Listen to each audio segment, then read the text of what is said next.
სტარტაპებზე ძირითადად ვფიქრობ ბიზნესის კონტექსტში, ხო? მაგრამ მე როცა ამ თემაზე ვფიქრობდი, მივხვდი რომ ნებისმიერ რეალობაში, ცხოვრებისეულ რეალობაში, ფაქტიურად სტარტაპია ყველა ახალი ეტაპი ცხოვრების და ამიტომ ეს ფიქრი ამ ზაფხულს ჩემი სტარტაპები დავარქვი ასე ვთქვათ ამ ფაილს და დავიწყე ფიქრი აი მოსახვევების შესახებ ცხოვრებაში. პირველი რომელზეც მინდა რომ გაგიზიარო არის მოკლედ 1987 წელს სანდრო პატარა 14 წლის სანდრო გადავიდა კომაროვში. ხო და მთავარი საკითხი 14 წლის ადამიანისთვის რა თქმა უნდა არის თვითდამკვიდრება ახალ გარემოში და თან ეს ჩვენი სანდრო არის ძალიან მორცხვი რა, ანუ ინტროვერტი ეხლაც ვარ, რაც არ უნდა უცნაურად იყოს ჩემ საქმესთან მიმართებაში, ანუ ვისვენებ მარტო, ვფიქრობ მარტო და ასე შემდეგ და მაშინ საერთოდ ეს უნარები არ მქონდა, ანუ ძალიან მორცხვი ვიყავი, აი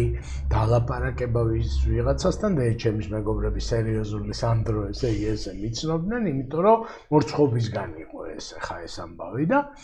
ახალ რეალობაში და ახალ სოციუმში მინდოდა რა თქმა უნდა რომ არ უყოფილიყავი ესეთი მორცხვი და მეტი კომუნიკაცია მქონოდა და მოკლედ მე ვფიქრობ რომ ეს ძალიან მნიშვნელოვანი სტარტაპია, ხო კომაროვი ისედაც მნიშვნელოვანი სტარტაპია ჩემთვის და კომაროველი მაშინ გავხდი და მას მერე კომაროველი ვარ, აგერ ამდენი წელი გავიდა, 35 წელი გავიდა დამთავრებიდან, 38 წელი გავიდა დაწყებიდან, ანუ და ფაქტიურად ეს კომაროველობა კიდე ცალკე სტარტაპია და რომელიმე ეპიზოდში, ესე იგი ამ სერიის ვისაუბროთ, მაგრამ ეხლა აქცენტი მინდა გავაკეთო იმაზე, რომ დავძლიე ინტროვერსია და ლექციებზე ხშირად ადამიანები, ინტროვერტები ვინც არიან, ზოგი ცდილობს, ზოგი ფიქრობს, რომ არ უნდა იყოს ინტროვერტი, რომ წარმატებას მიაღწიოს და ვარწმუნებ, რომ ეგრე არ არის და ზოგი ცდილობს, რომ საერთოდ შეუძლებელია და მოკლედ ჩირკში უნდა იჯდეს, რახან ინტროვერტად დაიბადა, ხო? ეხლა ჩემი შემთხვევაში ორი მთავარი ინსტრუმენტია, პრინციპში სამი შეიძლება ითქვას, ესე იგი, რაც მე დამეხმარა ამ ინტროვერტობიდან გამოსვლაში, ოღონდ ინტროვერტი დავრჩი, მაგიტო ვამბობ, რომ ინსტრუმენტი არის, ანუ სტარტაპს ხო ინსტრუმენტები ჭირდება, რომ რაღაცა დაგეხმარება. ერთი ინსტრუმენტი გამოკვეთილი არის ქართული სუფრა. იმიტომ რომ ქართული სუფრა მოიხსენება, რომ არის კომუნიკაციის ცოტა შაბლონური ინსტრუმენტი და ანუ ცოტა შაბლონურში ის იგულისხმება, რომ ეხლა თუ დამწყები ხარ და გერიდება, მაინც მიხვდები, ესე იგი რის მერე რა შეიძლება თქვა და რომელ საბრძოლოში რა შეიძლება თქვა. დავიწყე შაბლონურად, მე მგონი და მე თანდათან ცოტა მუღამს შევედი, ცოტა მოვდუნდი, ეხლა ალკოჰოლი ზომიერად მაგ საქმეს უხდება და მოკლედ ერთი რამაც მე ნამდვილად მიშველა, ასე ვთქვათ, უცხო ხალხთან, განსაკუთრებით სხვა სოციუმის ხალხთან, აი მილიონნაირ ხალხთან მომწევია ურთიერთობა, რა ვიცი, სოფელში, ქალაქში, თანამშრომლების ნათესავებთან, ასეთ ხალხთან, ისე სამხედროებთან, ძალოვნებთან და ასე შემდეგ, მთელი ცხოვრების განმავლობაში და ეს ქართული სუფრა რაღაცნაირად გამაერთიანებელია და ამიტომ მგონია, რომ ეხლა ბოროტად გამოყენება თავს ჩაერტყამ ნებისმიერ ამას ქართულ სუფრასაც, ალკოჰოლსაც, საბრძოლოსაც, მაგრამ ჭკვიანურად თუ გამოიყენებ, მგონია, რომ ძალიან მაგარი ინსტრუმენტია. ეს არის ერთი ინსტრუმენტი. მეორე ინსტრუმენტი, რომელიც ესე იგი ჩემმა საყვარელმა დამ მაზიარა, ასე ვთქვათ, იყო მუსიკა და ამ შემთხვევაში გიტარაზე დაკვრა და სიმღერა. მოკლედ მუსიკოსი იყო და არის ჩემი და მოკლედ მისგან მქონდა ეს სიყვარულიც მქონდა მუსიკის და თან რაღაცა უნარები და მივხვდი რომ რავი, თუნდაც გოგოებთან ურთიერთობაში, ესე იგი თამადობა ბევრს ვერაფერს დაგეხმარებოდა მაგ საქმეში და მოკლედ ეს ამბავი რომ დაждდებოდი და გიტარას დაიჭერდი, მოკლედ საკმაოდ ის იყო, რა ქვია,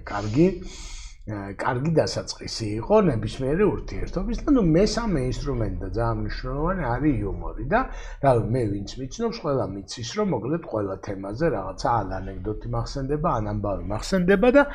მაგაზეც ლაპარაკობენ, რომ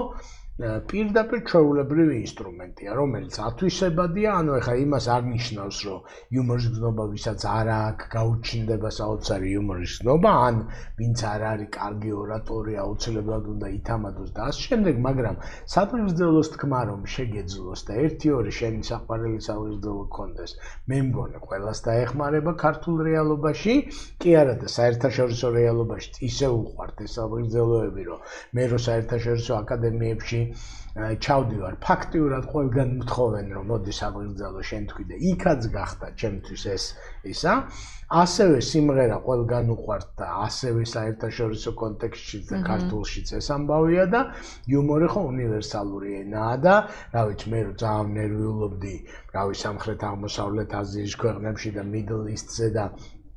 ყველგან ძალიან კარგად ესმით, ახლა კონტექსტური იუმორი რა თქმა უნდა არსებობს და მოკლედ მე ძალიან უმადლი აი მაგ სტარტაპს კონკრეტულად კომაროვის გარემოს, რომელიც ძალიან დამეხმარა ფაქტიურად და ერთი გაკვეთილი, ერთი რო ის ამოცანა დავძლიე და კომაროვში ფაქტიურად ყველას ვიცნობდი და ყველა მიცნობდა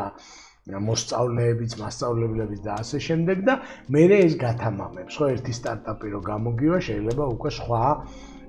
სხვა მიზნებზე უფრო თამამად გაიციო, ასე თქვა და მოკლედ ძალიან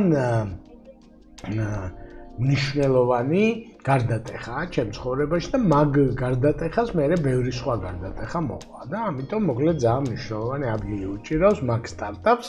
გადაკეთებულ ინტროვერტს ჩემ ცხოვრებაში.